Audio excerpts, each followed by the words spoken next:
Assalamualaikum warahmatullahi wabarakatuh. Halo teman-teman, apa kabar? Semoga sehat selalu ya. Kami dari kelompok 3. Nah, kami akan membahas tentang rekam medis nih. Kalian sudah tahu belum apa itu rekam medis? Tonton terus videonya ya, supaya kita tahu apa itu rekam medis. Nah, berdasarkan Peraturan Menteri Kesehatan Republik Indonesia Nomor 269 garing Menkes garing Per garing 3 garing 2008, rekam medis adalah berkas yang berisikan catatan dan dokumen tentang identitas pasien, pemeriksaan, pengobatan, tindakan dan pelayanan lain yang telah diberikan kepada pasien.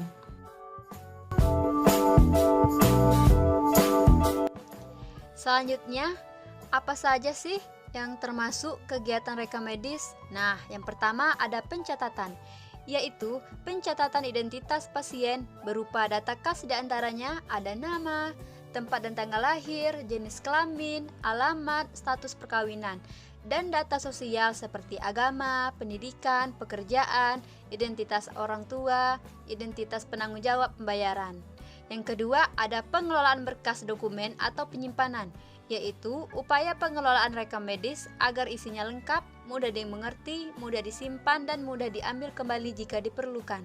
Yang terakhir, ada pengelolaan data, yaitu kegiatan pengumpulan data, menghitung dan menganalisis data-data dari kegiatan maupun data-data medis dan non-medis. 3. Apa tujuan dan kegunaan rekam medis? Tujuan rekam medis adalah untuk menunjang tercapainya tertib administrasi dalam rangka upaya peningkatan pelayanan kesehatan di rumah sakit menurut Depkes Republik Indonesia tahun 1997. Baik, selanjutnya kita masuk kepada manfaat rekam medis. Apa sih manfaat rekam medis itu?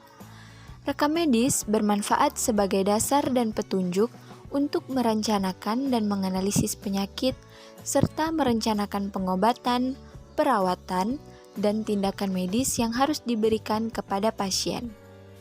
Bagi pasien, manfaat rekam medis diantaranya adalah 1.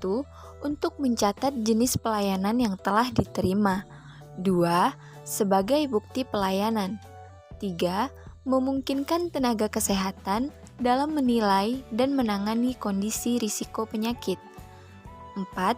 Mengetahui biaya pelayanan. Kemudian, bagi pihak pemberi pelayanan kesehatan, rekam medis berfungsi untuk 1. Membantu kelanjutan pelayanan atau sarana komunikasi. 2. Menggambarkan keadaan penyakit dan penyebabnya. 3. Menunjang pengambilan keputusan tentang diagnosis dan pengobatan. 4.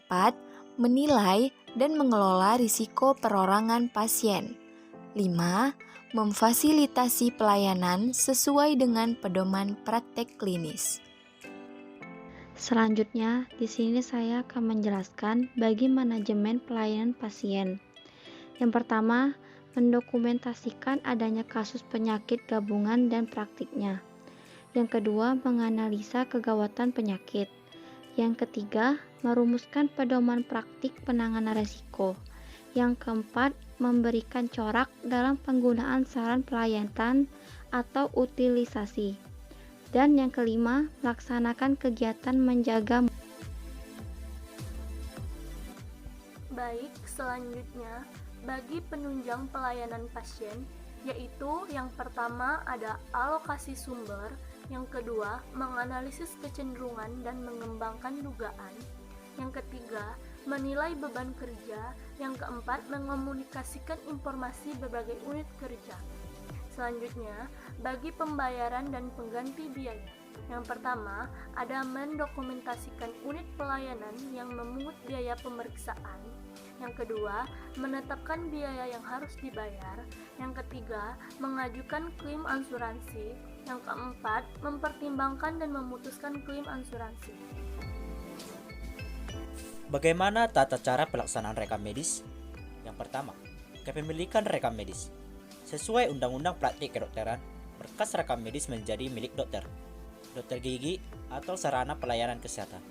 Sedangkan isi rekam medis dan lampiran dokumen menjadi milik pasien.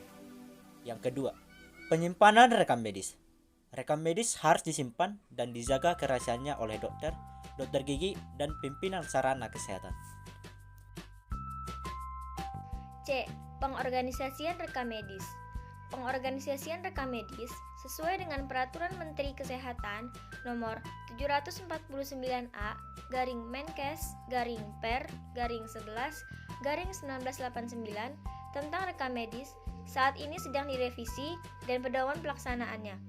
D. Pembinaan, pengendalian, dan pengawasan dilakukan oleh pemerintah pusat, Konsil Kedokteran Indonesia, pemerintah daerah, dan juga organisasi profesi. Selanjutnya, tentang dasar hukum rekam medis di Indonesia. Jadi apa aja nih dasar hukum rekam medis di Indonesia? Nah, yang pertama itu ada Peraturan Pemerintah Nomor 10 Tahun 1966 tentang wajib simpan rahasia kedokteran. Lalu yang kedua, Peraturan Pemerintah Nomor 32 Tahun 1996 yang berisi tentang tenaga kesehatan. Lalu yang ketiga, the last but not least, Keputusan Menteri Kesehatan Nomor 034/Birhub 1972 tentang perencanaan dan pemeliharaan rumah sakit, di mana setiap rumah sakit diwajibkan mempunyai dan merawat statistik yang up to date atau terperbaharui dalam membina rekam medis berdasarkan ketentuan yang telah ditetapkan. Nah, teman-teman, sekian dulu ya video rekam medis dari kelompok kami. Semoga bermanfaat bagi kita semua dan menambah wawasan kita semua, karena tidak ada yang lebih mengerikan dari sebuah aktivitas yang dilakukan tanpa wawasan.